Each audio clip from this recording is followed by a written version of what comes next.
One day, I plan to live sustainably and off the grid on my own piece of paradise in the north. So I'm hitting the road on my electric bike, visiting Kiwis all over Aotearoa, meeting people who are going green, living independently on the whenua, getting the inside dirt on how and why they choose to live off the grid.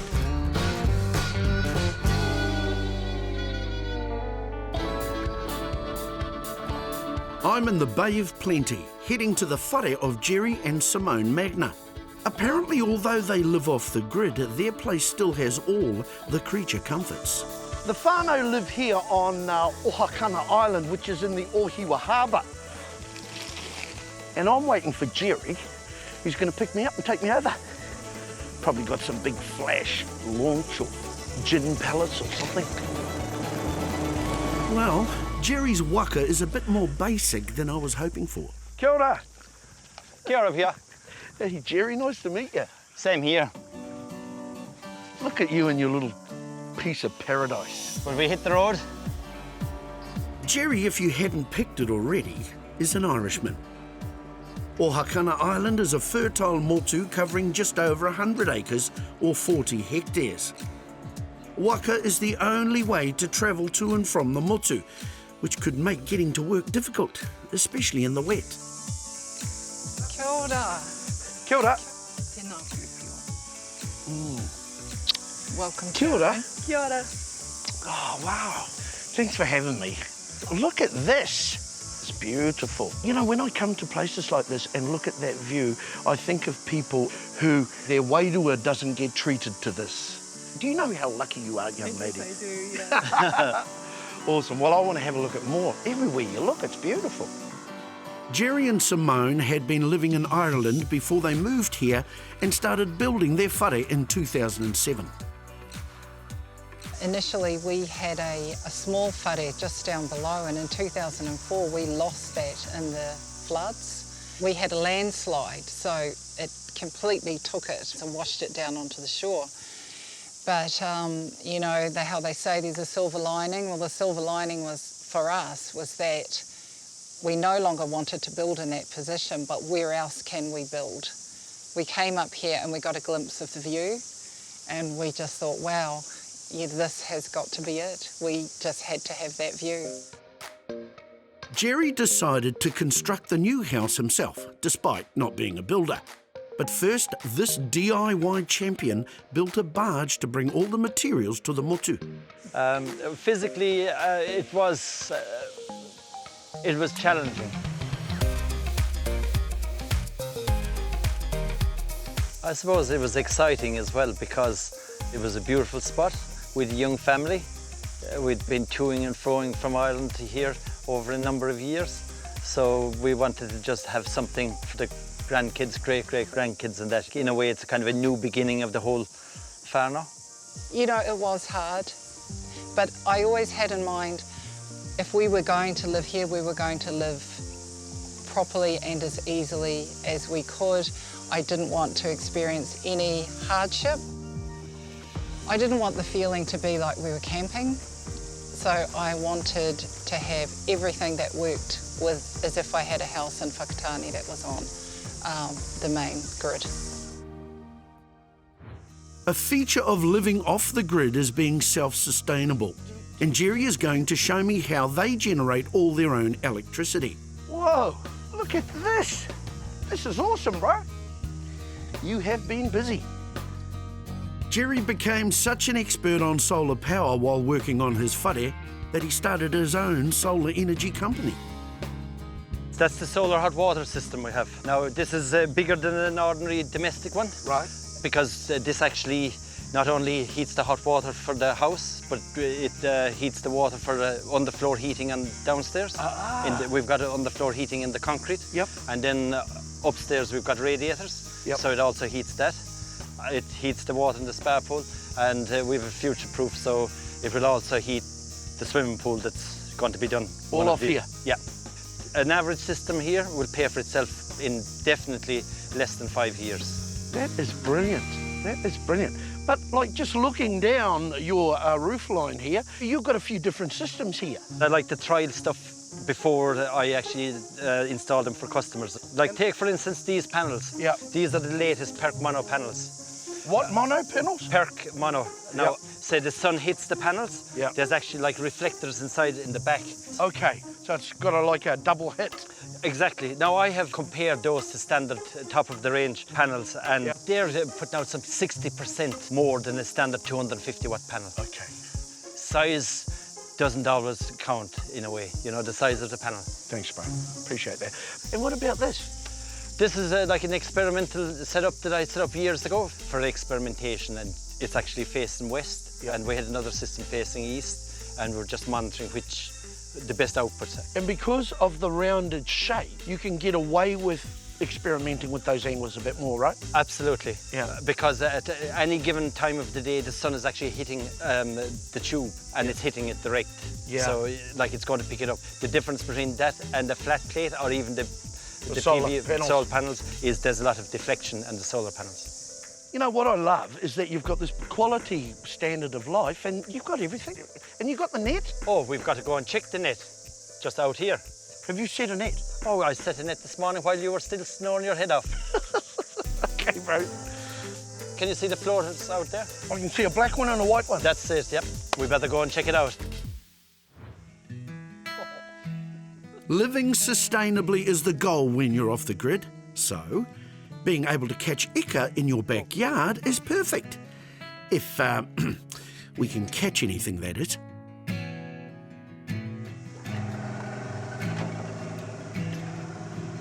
Perfect, mate. Yep.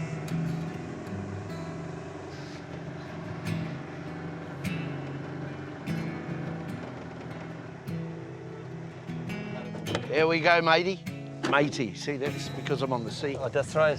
Yeah. You've done this before. Yeah. Oh, And it works. that's beautiful. It is indeed. Good for the raw fish, bro. One fish might seem like a small haul, but it should be enough to feed us.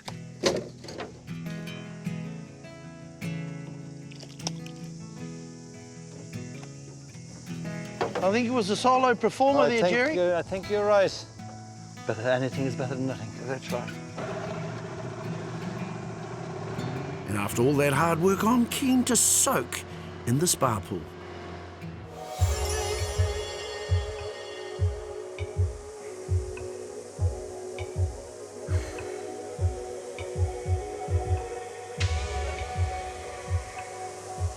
I've got a question. Doesn't it take heaps of energy to run a spa pool? Yes, a massive amount of energy to run the spa pool. But in our case, the spa pool is heated with the excess hot water that's generated from our house. And then the jets and the pump run from the ordinary battery bank and the solar panels also. It costs absolutely nothing. Just free energy from the sun.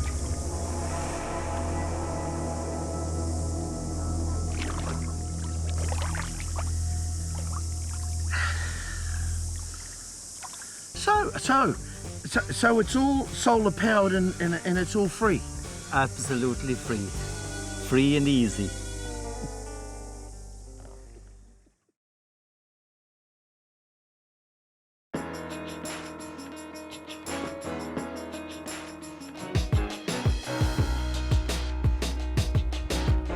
Dawn at Ohakana Island as the big yellow ball in the sky that powers this house starts to rise.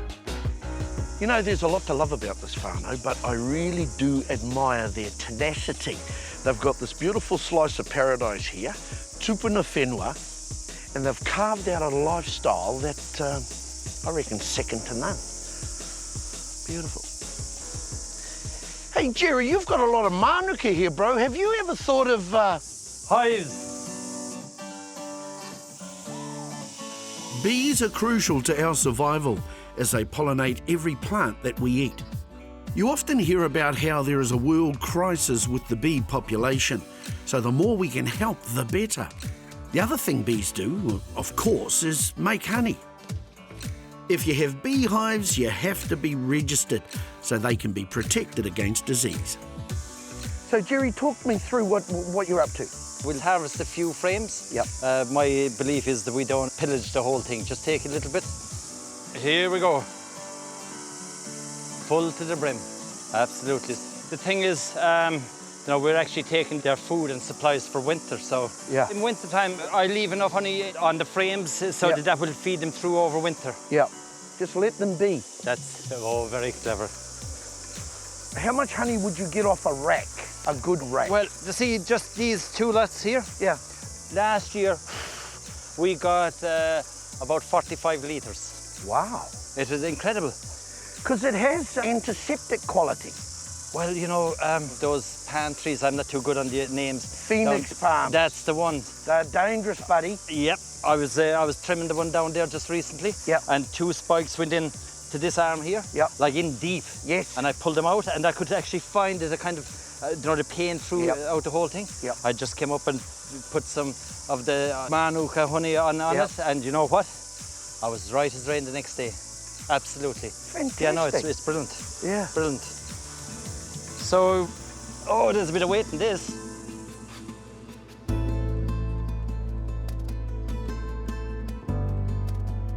This is a honey extractor.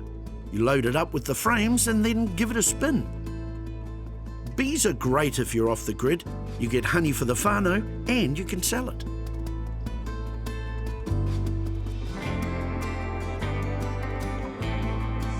Look at that. That's great, man. All natural. Can I? Of course. 'Cause Spoon. I don't want to make any sudden movements. These bees behave. We're all far enough. They don't mind. Just spoon it in so gently. Perfect.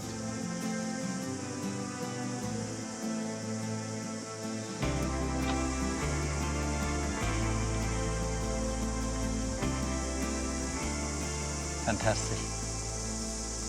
That's special, mate. It is. That's absolutely. Now you take that home with you and have it in your porridge every morning, and then think of us. Beautiful, mate. Look at that. Thank you, bro. That's beautiful. Simone tells me that prior to 1840, Ohakana Island was populated by Māori.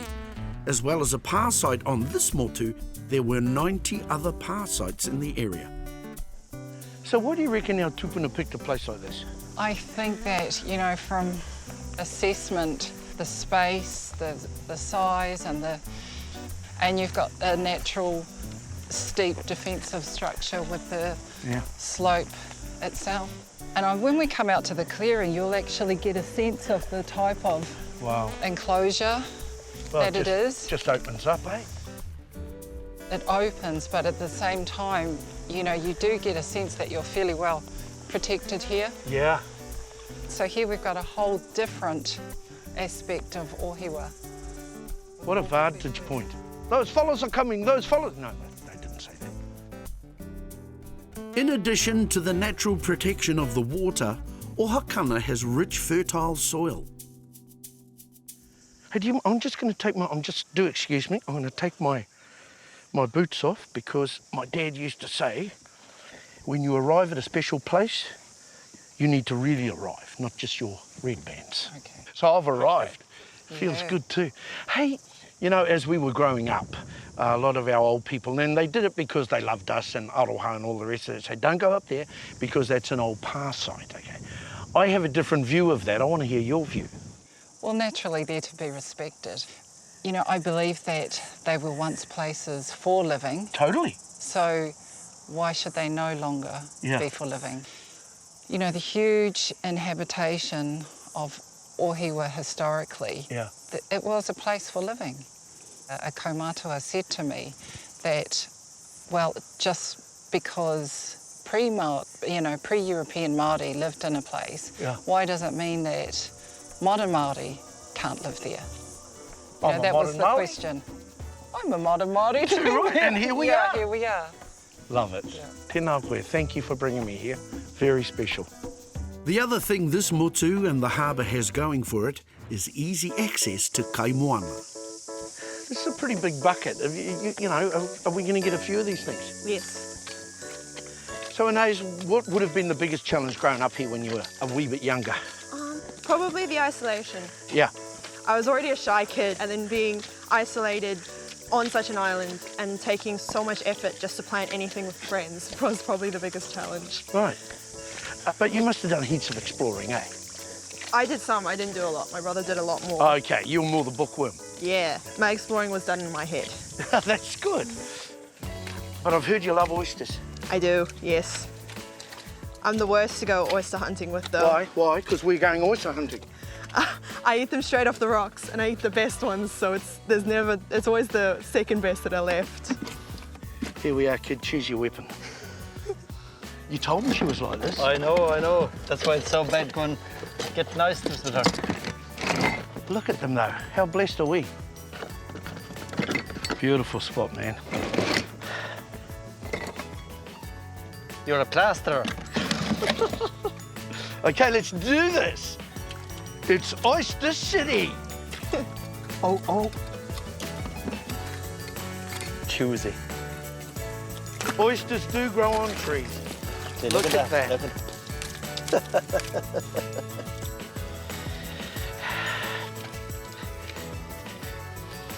And those can, you got a rope? Do you think, because you've been brought up like this, that you'll carry on this way of life or incorporate it into your life? I love to have solo in my house. Yeah. I wouldn't want to be quite as isolated. Right. I love being amongst cities and being amongst the different things where I can go outside and be like, oh, there's 10-pin bowling down the street or something. Well, I can understand that. You're just starting your life. You've got your whole future in front of you. So you should go and do those things. Yeah. But you're going to the States, aren't you? Yeah, Do you know how expensive oysters are in the States? probably too expensive. So come on. Uh-oh.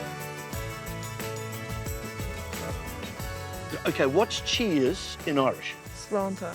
Slánta, but loud. Slánta!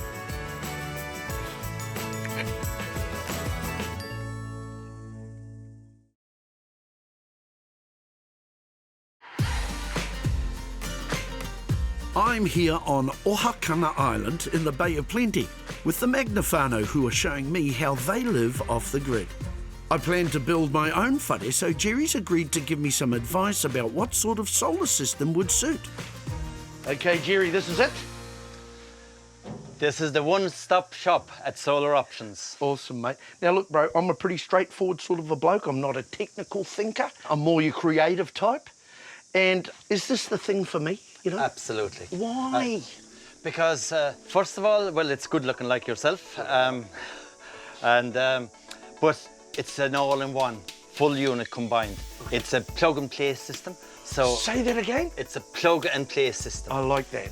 Show me what's in here and talk me through it, please. Absolutely. Sure, does look simple. Okay, step by step, and I don't want too many steps. Fair enough. First, the panels on the roof generates the power. Got it. I come straight from the panels into the inverter. Right. And unlike traditional systems, this changes the power straight away into AC power. So it feeds the house straight away. Because it used to go from there to the batteries. Originally, it just come from the panels into a controller, a separate controller, Yeah. and then into the batteries, and then back out. So that you were wearing your batteries. Okay. But step two is from here into the house, feeds Okay. everything. After that, any excess energy goes down Right. here. This is our battery bank down here. Yep. Voila. So with this system, basically what we're doing is we're trying to save the batteries so they'll only be used at night time. Plug and play. Plug and play. I That's love it. that. Now, I've seen the solar panels on the roof, but this one is confusing me. Jerry, why is this panel here? This panel is the panel that we use to produce the power for our water pump. Okay. Come and have a look. So how did you know where to dig the hole? Originally, I got an old bloke to divine, and he divined over there about 10 meters, but the water that he found was, it was stagnant. And you actually, and I'm not questioning it at all, but water divining's a real thing. Well, it is. I've seen it several times where it has worked. I mean, I think the diviner was on an off day the day he came. Yeah. He had a bit of a shake the same day, so maybe the GPS was out slightly. But as I said, it wasn't good. Right. So then I decided to do my own divining with the digger. Right. And just dug down and kept, I don't know why I kept digging, to be honest, but I just thought that there might be something here. But there's the result. Yeah. That's brilliant, man. Solar power. Beautiful. Put the power of the sun in your pocket. You should put that on a T-shirt. That's our logo for the business. Is it? Yep. I'll do a commercial for you now. Well, yeah. Good man. So if you need to go off the grid and change your life, put the power of the sun in your pocket. Hey! Fantastic, Pio. Fantastic. How cheesy is that, bro? Enough of this frivolity. So is that an avocado? That is an avocado. Well, that's an old tree. So, you know, who planted all these? Well, the previous owner Yep. had planted something like 120 macadamias Yeah. and a number of avocados. And it was a full-grown mature tree then. So can we get some of these?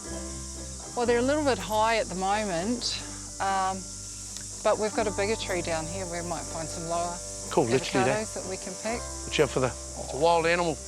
Now, the great thing about having a bit of whenua is you can keep animals and grow produce.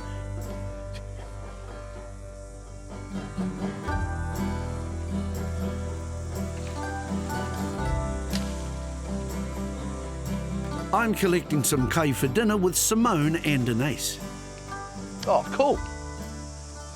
Cool, I recognise a few of these. Yeah, we like to just have a small garden, Yeah. you know, just a few basic things that, you know, we might need every day.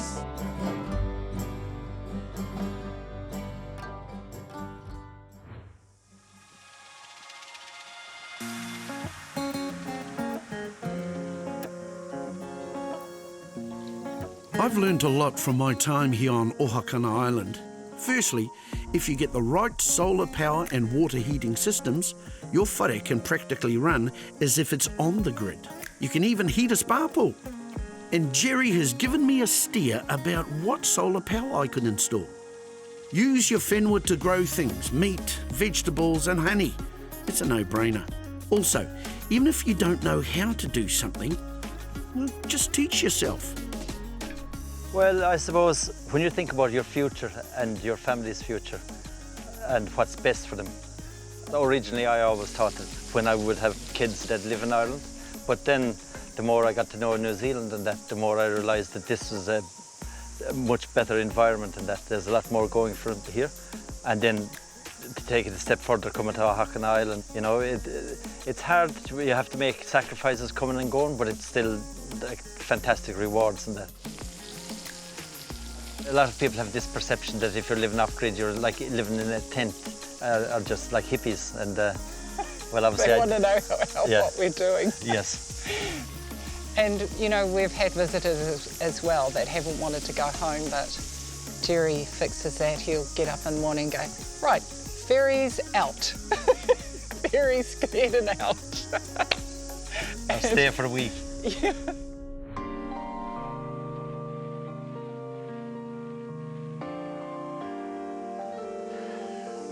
Oh, you booked a good table, Jerry. I did.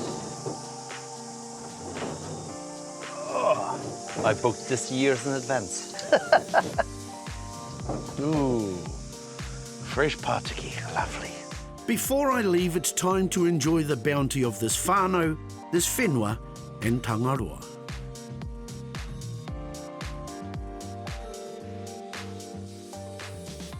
You know, my dream is to one day live off the grid, and I've learnt so much from my experience with this whānau. This guy Jerry here is a bit of a solar power guru sort of a dude. And even though the location can be a little bit challenging, look at it, it's certainly worth it.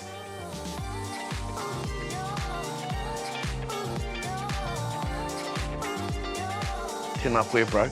And I just want to give a big thank you to you guys. Ngā mihi kia koutou, tēnā koutou, and you're doing the karakia. Gwrdd mila maho gwrdd. Gwrdd fy nachta hirna a mi sio a hwg te dŵn as te fahwns tre Christ hirna or diana. Amen.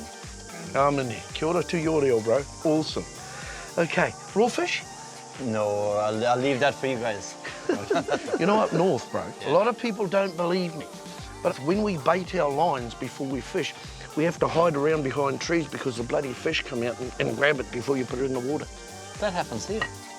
They actually jump into the boat. I've met my match. Oh, that is the best though. Yeah. That is the